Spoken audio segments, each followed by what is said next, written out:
Shemai GTA fans, the Pegasi Zentorno is on sale for 471,000.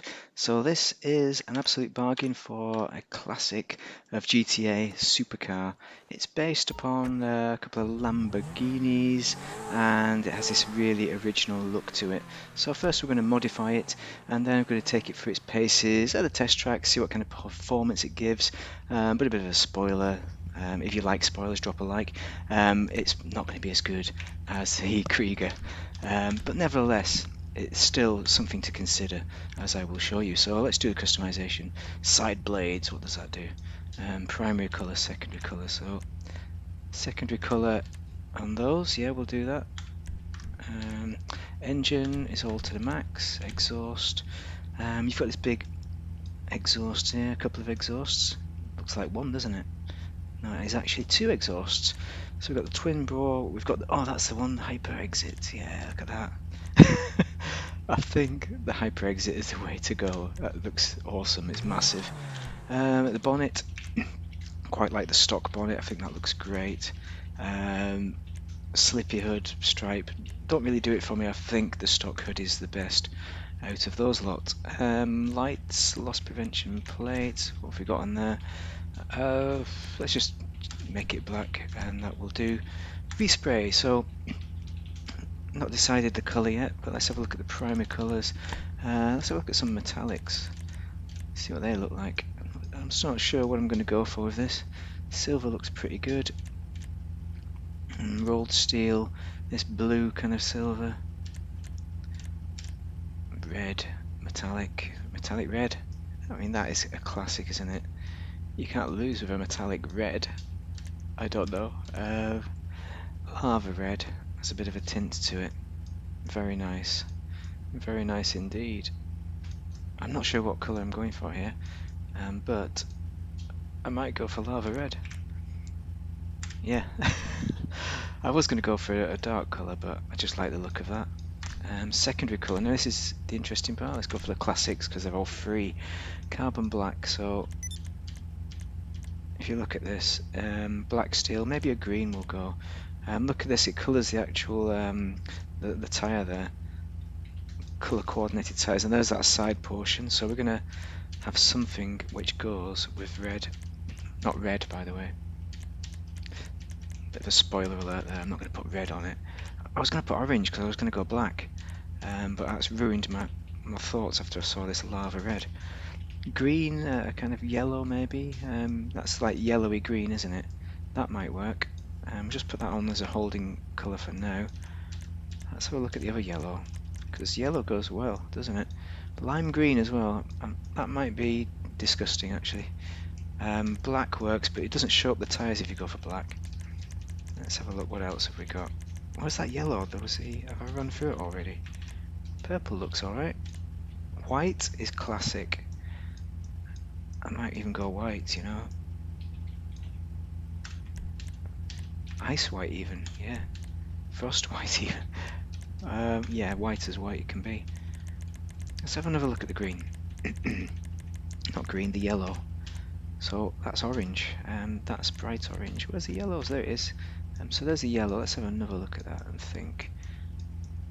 I don't like it as much as I like the white, so we're going to keep with the white. Gives an accent. Crew emblem we can have on it. Don't know why. I'm not going to use that. Skirts.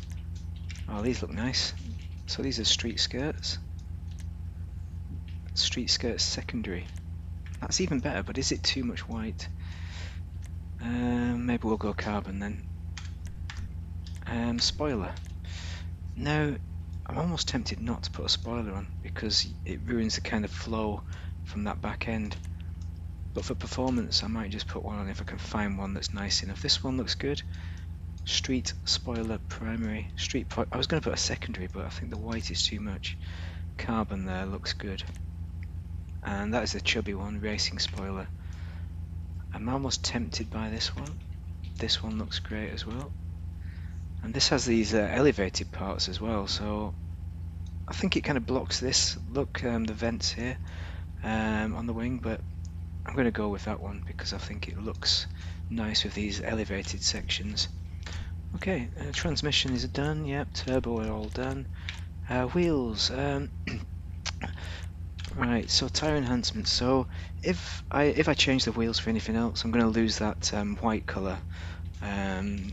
So for that reason, I'm going to leave them the same. Orange smoke, tangerine, red smoke might be best. Let's go with the red look. Windows, I think limo may be the way to go. Okay, and that's us complete. Now we're going to test it out on the test track, put it in a drag race, that kind of thing, see how it drives generally. And the answer to how does it drive generally is nice, really. Whoa, watch that. Fast. Too fast for me. It's rear wheel drive, so it comes with all the fun and hijinks.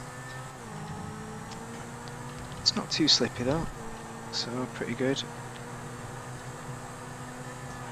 Let's go down here. Nice, nice. Alright.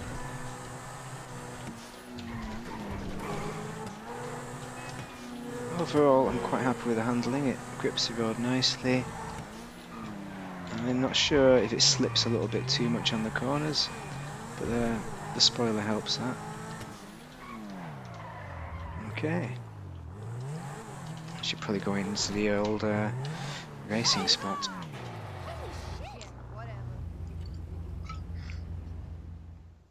So let's drag race the Zentorno against the brand new Lambo, the Ignis on the left, and on the right hand side the Emirates. So the Emirates is the best racer out of the three for sure, and we're going to see that as the Emirates finishes first place by a comfortable margin. Closer for the day, Ignis, and a fraction of a second off the Ignis is the Zentorno. So pretty good top speed, I suppose, there, but doesn't seem to be as good as the other two, though. So let's do the test track. First off, we got some pretty consistent laps, a bit of skid on the corner though, but I think that's because of the wet. Otherwise, there wasn't a great deal of understeer at all. I think you could pretty much find your line and crack on with it. Didn't have a great deal of time to do these, but nevertheless, this is my best time. Double hairpin here, deals with it easily. Could have gone tighter on that corner for sure, and I definitely got tighter on other laps. Another hairpin, lovely jubbly. And I think we could shave time off even this time.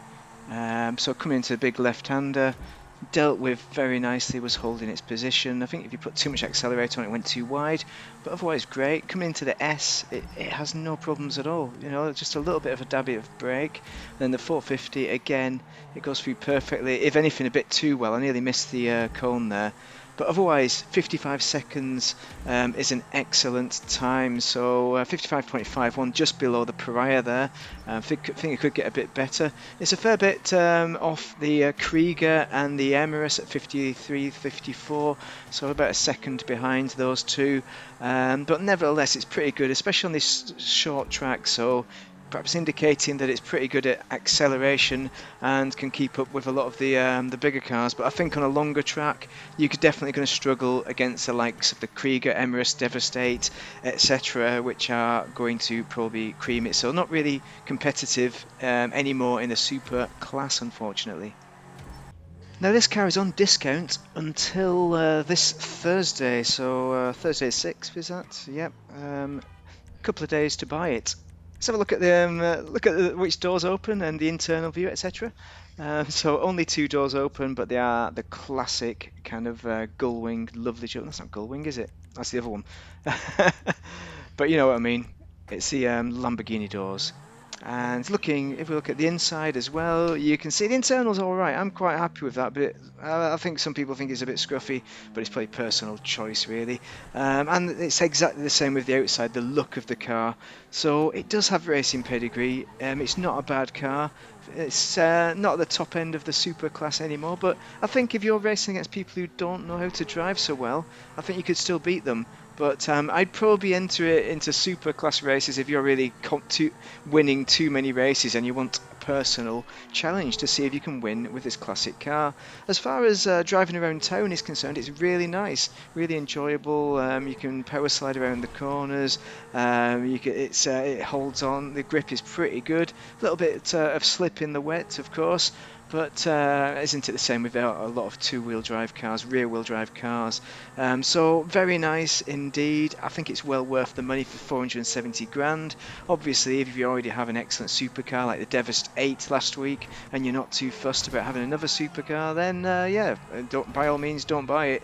But if you're a car person, if you like cars, especially cars that are historic to GTA, then this is certainly one to buy. It's one that everyone used to own back in the day, and I always kind of wanted one, but could never afford one back then.